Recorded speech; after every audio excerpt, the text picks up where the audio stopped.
In Unforgettable Learning, we talk to L&D visionaries, experts and mavericks about performance, creativity and tech.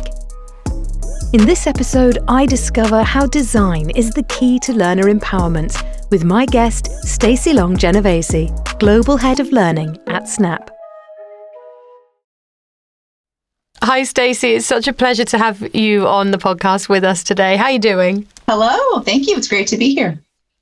Fantastic. Well, I'm so excited that we're going to be talking about empowering learners through design, which I know is something that you're passionate about and are doing daily at Snap. Do I say Snap or Snapchat? Let me just clear that up once and for all. Great question. It is Snap. Snap is our parent company. Yes. Great. Okay, perfect. And so with that in mind, before we get on to this empowering learners, I wanted to ask you about something unforgettable that you are learning at the moment. So it's going to sound strange, but it will fit in nicely to our conversation. I am learning how to breathe. Oh, okay. Right? This right now? Right now, I am practicing my breathing. So I am 40 years old, and it turns out that I'm not breathing correctly. So I've been seeing various doctors who are teaching me through practical application and practice and feedback how to properly breathe. I can't believe it, but all this time I've been doing it wrong. And it affects, I know, it affects my health, it affects cognition, it affects all these different areas. And it really reminds me that it's the subtle things that we take for granted. And, we can learn and relearn things every day. So as much as we may feel like we're experts in any one thing, it would be a mistake to assume that we're always expert. I don't know. It's a fresh time for me. Yeah. Well, I love that you shared that, but I need to know now, why did you think you couldn't breathe? What led you to this? Yes, this is a great question. So I recently had a bout with vertigo, and I had never had this before. If you know, it's a thing. I had thought it meant dizziness. No. It actually means my inner ear was unable to process where I was standing on the planet, so I would fall. Just woke up one day, couldn't sit up anymore. Terrifying. Thanks, terrifying. Nature. Yes. But what it turns out, once we've got the inner ear part worked out, it was my brain wasn't able to process through all these small muscles where I was on the planet. Was I standing? Okay. Was I laying? Was I leaning? And my breath is the one thing that would fix it. Oh my gosh. But who knew that? The doctors knew that. You ready? Okay. There is someone whose job it is to be a vestibular therapist. Again, I had no idea. You learn something every day. This is not a lie.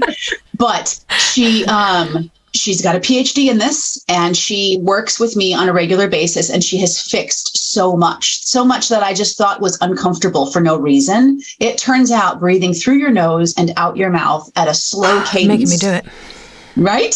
Yeah. Fixes a lot of things. And we form these little habits over time, accidentally or otherwise, that alter how we're doing. So same thing with breathing. When we become stressed, we have these short breaths in and out of our mouth. And over time, that will change the capacity for your lungs to take in air. Bringing this back to learning, I feel like it was such a big lesson for me overall to think about how these small actions can change over time. And it's always worthwhile to revisit, and always good to be open and learn new things. Fantastic. Well, I'm thrilled that you're learning to breathe. It makes me feel reassured you're going to get to at least the end of this episode with us. Yes. Let's talk a little bit about empowering people then, and the role that design plays. Tell me what that means for you and how that's important for the work that you're doing at Snap. So it's so fun. My career path to get here has not been a straight line. It's been this very, very windy, turny road. And empowering people has always been the key factor for me, whether I was working in public health, whether I was working with children, whether I was working with the elderly. I always love this theme of empowerment, and Snap does it very well, but does it in two key ways where my role comes in at the company. So first, we are leading the way for people young and old, to learn through AR, augmented reality, and immersive experiences. The second way is we're seeking to build a world with more AR developers in it. So these are kind of two similar but very different paths. As I think about learning and how we can learn immersively, it changes the game, in my opinion. Take myself, an example of one. I think about how hard it was for me to learn math. As a concept, putting these numbers on a page and memorizing the order of these numbers did not help me become a mathematician. But if I could have touched them and moved them and seen them in contrast with other things, I would have learned, I feel, much more effectively. And this is what augmented reality can do for us.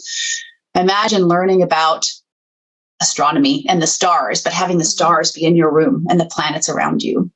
Imagine learning about geometry and being able to pull the corners of triangles or parallelograms or anything else and visually see and experience, ultimately, these concepts that were just once on paper and once had to be in your mind.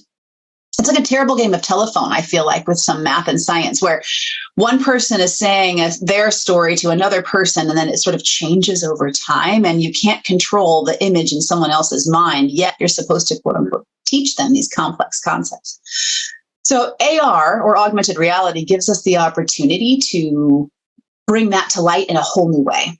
And then in order to have these experiences, we need to have more people who know how to build them. So that's the second way that we are really looking at empowering people, is not making it a very small handful of people in the world who know how to do this, who went to a university, who learned these skills, but making this available and free to everyone to learn on their own through YouTube videos or through workshops at their local library, all around. And so give me some context around that. So one of the missions on that second part that you just described is building up this incredible sort of army of people that know how to do this, that they can also empower others through design, of course, using augmented reality. How many people are you trying to kind of get this learning out to? What is the sort of remit of that? It's external, right, to your organization. We're not talking about an internal training project. We're talking about outside in the world. So, yeah, talk to me about what that's like. Yeah, that's fun. You're right. This is a new space for me. So I went from doing internal corporate trainings to doing external training, or what we often call customer education. So this is empowering people outside of your organizations to learn. And the good news is, right, if it were just that, these designers only worked within our company, we would be very limited in our impact. I am not interested in only having our designers know these skills. We do have the best in the world. Absolutely. All those fun face masks and things that you see, they are unbelievably good at what they can do. But they want to share it too. They're not interested in being the only one. So right now, if we were to think about it, we have roughly 300,000 people who can create these AR experiences. Wow. What is that number made up of? That is the sum total on Earth that you know of, or the total inside Snap? Or? Yes. Right, okay. That we are aware of. Okay. These are people that can create experiences, but a lot of those creators are using sort of pre-made experiences on our software, right? So these are people who are doing storytelling through AR, leveraging these tools. But what I'm looking for is creating a space where there are more creators who can come from a blank canvas and think up brand new ways to create that. And of those, there's only a few thousand. So how many do we want? An endless number. What if everybody could do this? I would be so pleased. But we're looking at, I think, my desire would be to onboard several thousand more people each year until we get to a point where I think, who knows where technology will take us? Maybe AI will put us into a whole new space. But the thing is, it's not so easy. It's not just one skill. What's unique about augmented reality, you know this, is that it's a little bit of design. It's a little bit of storytelling. It's a little bit of computer science and programming. And it's a lot of human-centered design, or in our world, learner-centered design. Yes. I'm going to take you down a little side alley at the moment, because it was funny. Yesterday, I was being shown by my 8-year-old goddaughter Roblox. Like, it was like a blur what she was doing. And we were on our phones and she was kind of explaining it to me. And I said, okay, but where are you getting all these, like, clothes and stuff? And she said to me, oh, well, some people make them. And I said, well, why don't you make them? And she said, because it's really hard. And I just, and then the conversation moved on because she's 8. And that really struck me. I was thinking it is actually quite complicated making 3D objects in all sorts of different softwares, wherever they are, getting them. I think anyway, for me who doesn't come from a development background, there is a barrier, there is a friction. And I'm really curious about are you appealing to developers who already have that kind of base level knowledge that I think you probably said you are, but I just for clarity, it's not to appeal to everyone, people like me necessarily, or is it, could you take somebody like me and get me to a level? And is that the goal? Or is it to sort of elevate the people who are already going to be making great work in AR and then pushing them to make even better stuff? I think it's a little of both, to be honest. I think if we've done this right, we have a free software that we have available now. That's what people use. It's called Lens Studio. Yeah. So that is a developer platform made by developers for developers. It's fairly complex. And from doing all of my user research, I can look in and see that a lot of people, like myself, would open it, get pretty intimidated, and then put it down and find someone who knows how to do that, right? So there is some work that needs to be done to say, actually, this is pretty accessible. This is actually not as difficult as it seems. And so maybe it's a future where some experiences could be available off the shelf and fairly easy, much like our current camera on any of our phones has easy filters that we could use, right? Long ago, it was someone in a dark room who was using chemicals to try and alter what a picture would look like. And now we can just take our finger and hover it over a space and, change the color of something. I think AR will be similar to that for some features, but for others, we do want more of that complexity. So let me give an example. One of my favorite lenses, one of our community members made, so not someone at the company, created a bird watching lens. So you could take your camera and point it at a tree and find a bird. And then there's programming in there where the lens would identify the bird in a database. Then the name of the bird would come up on your screen, and then any information about that bird that was in the database. That this bird lives in this region. It tends to eat these types of things. It likes these types of trees. And then it becomes this learning experience, right? So in some ways, that's a much more complex experience. It involves machine learning and other parts that can be learned very easily. But that's different, than using a camera lens. But I think as we move toward the future, a lot of this will be automated and a lot of it will be very easy. But what to me is most interesting is what if we start with younger learners, right? And in school, have them thinking about creating their own types of experiences like that. Then really it is trying to appeal to everyone. I love that. And, speaking right to the empowerment thing, everybody, everywhere. And that's kind of ultimately what it could be. But, I think we both know that when you design programs of training, you do need to understand quite concretely at least the base level of learning that people have currently in order to be able to move them to a place where they can find some progress for themselves and not give up and kind of keep going and move through the sort of desirable difficulty that we want as people kind of get better at things. But you mentioned then, research and user-centered design. I'd love to hear some successes that you've had with that. User-centered design, user-centered research. What can you tell me about that kind of going well in your world? So, UXR, or user-centered research, or user experience research, is definitely one of my favorite areas of study. I don't know why necessarily, right? My PhD is in policy evaluation and education evaluation. So really about understanding the effectiveness of a program or a learning experience, right? But to me, it always came down to the experience. You can have incredible content and a poor experience and a poor outcome. You can have a great experience with poor content and a poor outcome. So I've always really, no matter what learning I'm leading an initiative for, go right back to the user and user-centered outcomes as being what we need to work backward from to build. And this is not always a popular approach, right? I think we often take experts and use them as teachers and ask them to create teaching and then assume that the learning will just happen because an expert did it. And I think as we look more at that user experience and put the user in the center of it and realize that the expert is not always the right person to be teaching. And if we bring it back to the user, for me, one of the successes I would say I've walked away from for the last, 5-6 years is simple learning is the best learning, right? So taking this really complex experience, say it's about machine learning, right? I don't know this very well myself. I need to find experts to give me the content. But I'm going to start by working backward from the learner. What does the learner need to do based on this, right? Okay, I figure out now the task or the activity this person needs to demonstrate in order to prove they've learned it. Then from there, what do they need to know in order to do that thing?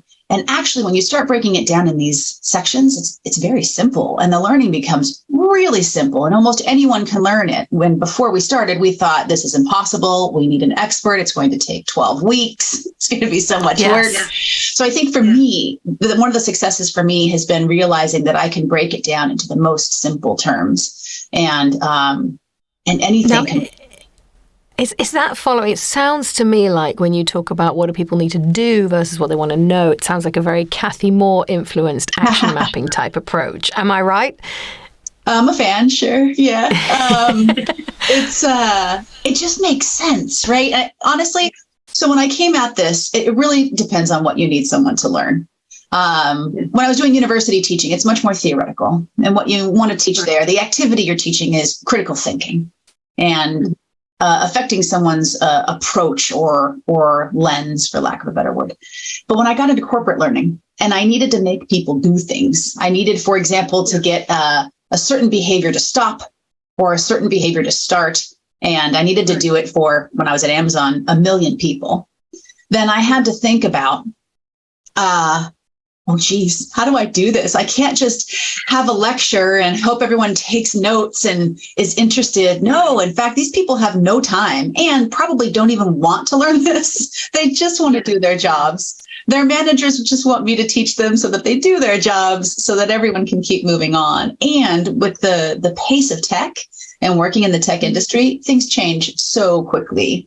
I also learned investing a ton into these sort of heavy theoretical approaches was not helpful because it was going to change in 2 months. So we needed to be more thoughtful about what we created. So I think as I was thinking about user-centered research, I thought about the 5 whys. Are you familiar with the 5 whys? Well, I am, but go ahead because it's always good to recap on this stuff. Right. So the lean methodology, this is around program management, talks about asking the 5 whys for any project. And I apply this all the time. I can't believe how part of my life this has become. Okay. So it's changed your life. You're trying to solve a problem or fix a learning gap, right? Something along those lines. And you say, well, what's the behavior someone is doing? Well, they're doing X. Okay, but why are they doing X? Well, they're doing X because of this. Yeah, but why are they doing that? And you keep going down at least 5 times. You ask that why, and that will get you closer to a root cause. So I apply this to learning because it helps me understand maybe I don't need to teach someone something at all. In fact, maybe I need to improve a process. Maybe I need to give them a tool. Maybe it isn't that someone needs to unlearn a thing or learn a new thing, but they just need better circumstances in order to succeed. So my feeling, and going back to a user-centered approach, it really helps you narrow in on finding the right thing you need to teach in addition to the right approach to teaching. So can you give me a concrete example of how you do user-centered research? Like, what do you do? You've got, I think you just said at Amazon you had, 1 million people, for example. But, at scale, this is tough. So you can't interview all of them, and that's clearly not... You'd never be able to. But, what is the way that you do it? Do you sample? Do you interview? Tell me some examples of how you do this. It's funny. When I moved from academia over to corporate world, I had an internal struggle. And it was around, many of them, it was around rigor. So as an academic, I was trained that I needed rigor to validate my findings. right? And in order to have rigor, it requires processes, and these processes have to be duplicated and duplicatable. And all of that goes out the window when you've got a month to pull something together. Right. Yep. And you've got a team of, I don't know, one that can help you. Yeah.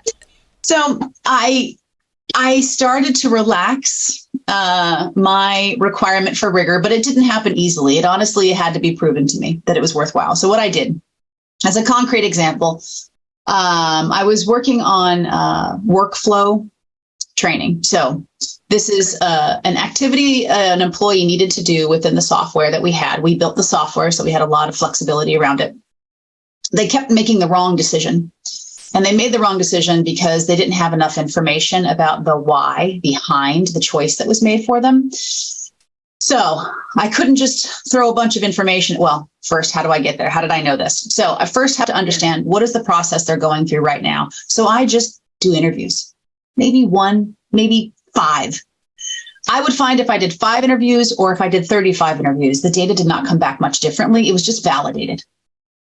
So I had to accept 5 interviews, and that's only really 5 hours of my time that was able to give me what I would call directional feedback. So it was directional research. That meant I wasn't trying to claim I knew the exact cause and solution to a problem. I was instead just finding which direction I needed to go in to find out more. So when I modified my process to be iterative and to seek, my newest favorite phrase is progress, not perfection. We can all do with learning that again. Right? So when I just go toward progress, so that each step I'm learning something new around my user or my learner or my target audience, and openly listening with curiosity and observing their scenarios, I could find what direction I needed to move in, and inevitably it would lead me to success because I would continue to check back in, do 5 more interviews after the first thing, then test it, and then do 5 more interviews. That still only led to 15 interviews and not that much time, but I was able to build a successful product I could keep iterating on quickly. That's so interesting to me, that kind of heuristic that you landed on through research. You know, you kind of figured out that a handful of interviews is sufficient. And I've found that myself. And one of the things that's really strikes me about doing interviews with people who are going to be taking your learning, when you step back from being a learning person and you just ask them questions about their job, about their day, about their world, about the things that motivate them, I've found things that people have just shared with me so openly. It's almost like moved me to tears, you know. I was doing some research for an asbestos course. How often do we think of, oh my gosh, asbestos training must be so boring? When I actually started speaking to people around, you know, have you ever been exposed to asbestos, or, you know, kind of experienced anybody who has? And they told me, yes, both my parents died from asbestos poisoning, you know, openly, these stories. It was amazing to me. And it put the whole idea of training into a completely different light. And I was, you know, it transformed everything. I knew then it's not about information, it's about storytelling. It's about empowering people to be able to, you know, identify these things and giving them the confidence to do what they can. And, you know, helping through those interviews, I also understood other things, like about their context. So that was fascinating too, because sometimes people will make dangerous choices for themselves when they felt like they either weren't at work or they were at work, but they were under pressure. And so then you start to get into this whole world of what is the environment that they're trying to operate in and make decisions under, the conditions that they're in, and where's my remit start and end? You know, what can I influence through this sort of training intervention, and what can I not? But how can I help people recognize that that's part of their world too?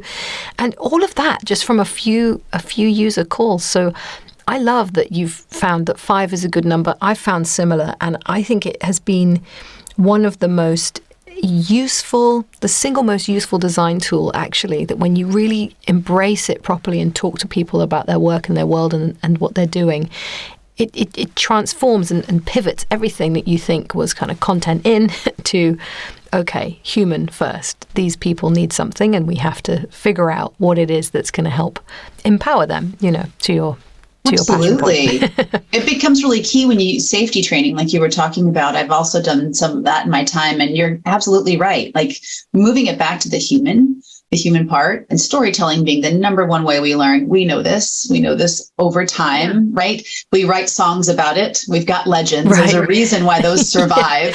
The forgetting curve on storytelling is very, very, very short versus the others. I think I love the idea also of really getting to know your learner in a much better way. I always told my team, as we stood between the learner and the corporation or the information, we were the last line of defense for the learner, and that their job was to help them become very effective. While we may have lawyers worrying about compliance, we may have a lot of these other people thinking about very action-based things. We were the people creating these stories that they would learn, and we had to keep them at the heart of it, because it's pretty consistent. We've got people that need to tick off boxes to say that this was observed. Eyeballs saw it. We are now we are absolved of responsibility of teaching. And I would say, we don't measure on that. We don't measure on whether it was completed or not completed. We measure on, did the behavior change that we wanted to see? Did it change in the right direction? And if not, how quickly can we pivot to make it better each time around? It also makes the work more meaningful. Well, I love that you've just touched on measurement there. I'd love to get your stance a bit on that. What do you think about how possible is it to really measure behavior change, and what actual metrics can you and do you and are you using? Yeah, this is my favorite part. It's the nerdiest part of what I do, but absolutely explains why I would do so many years of school. I go into various boardrooms and various spaces, and they expect me to talk about CSAT scores, customer satisfaction, or net promoter scores. Would people recommend this to someone else? And I thought, that's nice. I mean, it matters to me, I guess, if people liked the training, but what matters most is whether it was effective. And how we measure that effectiveness is complicated, and it's messy, and it's not easy, but that doesn't mean we shouldn't do it. So going back to instead of my N of 100, I have an N of 5. We can do the same thing through observations. So a lot of times behavior change can come simply through observation. And maybe it's a matter of having one of your team members take a half a day and observe your learners post-training in an activity. Pre and post tests are another great way to give you indicators on what they've learned. The forgetting curve to me is probably one of the most interesting spaces that I'm still in right now, right? This idea that you forget 90% of what you learned within a few days. It's pretty well proven over time. It's a very old theory, actually, from I think the 1800s. But it's been continuously proven. I think even now with our distractions, with our phones, with our attention span, with our desire for constant entertainment, I think we've conditioned our brains for quick information and also to forget it pretty fast.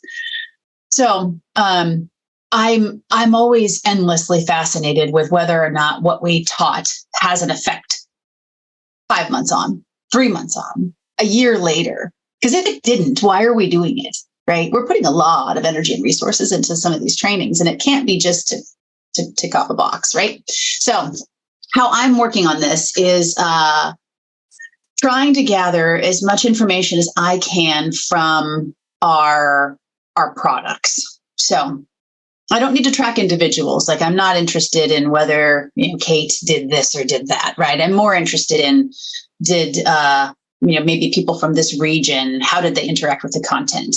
Did they consume it for enough of time? Did they answer the knowledge checks? And then do they go on to use a feature? So an example I can give you, say I'm trying to teach someone about hand tracking. So this is the ability for the camera to follow various points on my hand. And say, for example, I can put up one finger or 4 fingers, and it will do some sort of behavior based on that in the lens.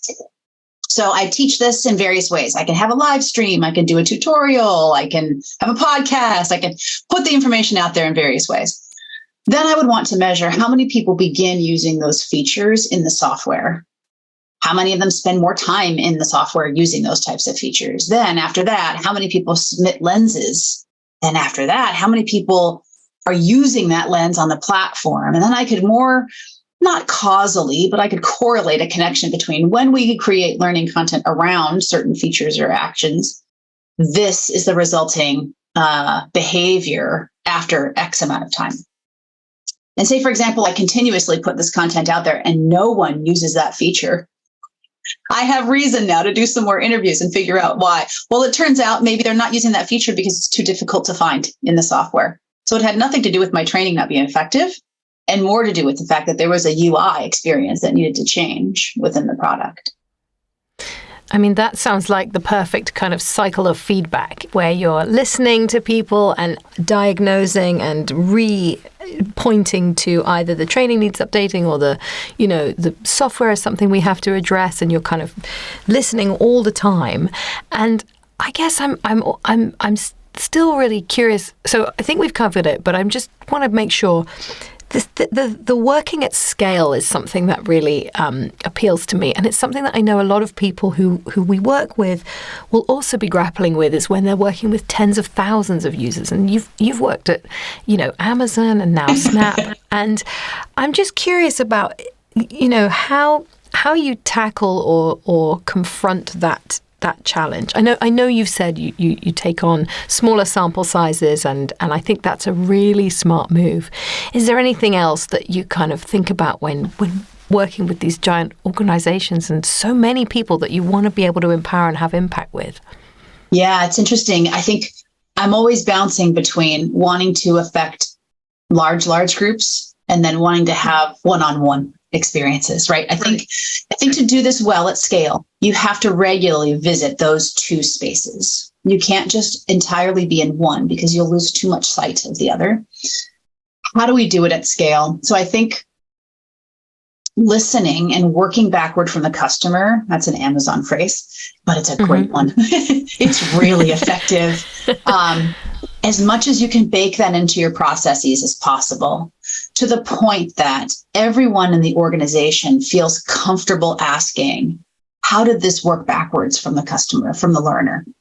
How is this training, or how is this information or this content really serving our end user? Then in addition to that, I would say you've got to break it down into component parts, maybe modules. People like to think of things as modules. So if you have this long learning road, how can you break it down into smaller pieces? Because when you do that, you can iterate on those smaller pieces much easier than trying to work on an entire length of something. I think I definitely started doing that quickly. Otherwise, it was too overwhelming. If I was trying to do all of it at once perfectly, it wouldn't get done. It just wouldn't. Instead, if I can break things down into smaller pieces, even the sample size going from 100 to 5, and then making some changes, and then another few, and then making some changes. I'm not saying to do one. One is definitely too biased in a direction, but having at least a few that you can get contradicting information from and then try and tease that out to figure out the source would be helpful. And then just doing it. I swear to you, I have little stickers, Post-it notes around my monitor, and one of them says, just do the thing. Good advice. No, really, genuine. Let's see, it'll come up backwards, I think, on my monitor, but just do the thing. And this is our ghost from Snap, by the way. Of course, yeah. Yeah. And that's because when we think about scale, if we get too caught up into a perfect launch or a perfect release, it will never be completed. And at scale, you have to be doing things all the time in order for it to get accomplished. And the best way to do that is just put it out there. Just do the thing. Get it ready. Yeah. Like a ship it kind of mentality. You got Routine, it. get it out there. Interesting. Oh, that's phenomenal. And, we're almost out of time, but there's one more question that I would love to ask you, because I think lots of people will be interested in empowering learners, definitely, in L&D. And I'd love you to kind of think about, you've just met someone in L&D, they're looking to empower people, they know about human-centered design, they know that's important. they're striving to empower kind of learning behavior. What advice then, if you could sum up everything you've really said, I guess, but what advice would you give them to make sure that this happens? I would say focus on behavior change and constantly revisit your measures for success. Okay. I think those are two things that have never left me. Yeah. That, and I'm really thankful for graduate school for that. Ultimately, that what I learned through understanding how to measure and how to use statistics and how to use both qualitative and quantitative, mixed methods to understand whether something's successful, and then being okay with maybe the measure I set out wasn't the right one. I've learned more now. I got a different one, and that's entirely okay to keep doing. Yeah. But you've got to. You can't just put a stake in the ground and assume it's never going to move. I think back to iteration again, listening and keeping going and making improvements. Yeah, I think that's great advice. I think everybody will be grateful for that. Fantastic. Well, is there anything else that you wanted to share with anybody while you're here? Have fun. That's great advice. Are we allowed? Are we allowed in L&D to do that? Yes, it should be fun and even silly, and it should be human. Snap has been great at teaching me that, right? From remembering to be kind, smart, and creative. Those are our values, and living those as much as possible, and have fun, because that's what you're doing every day. Have a good time. Right. Yeah. That's really awesome advice. Thank you so much, Stacey. It's been such a pleasure to have you on, and really appreciate your generosity and time and sharing of all the information. And I will speak to you soon. Thank you. Thanks for having me. Take care. Bye-bye. Bye.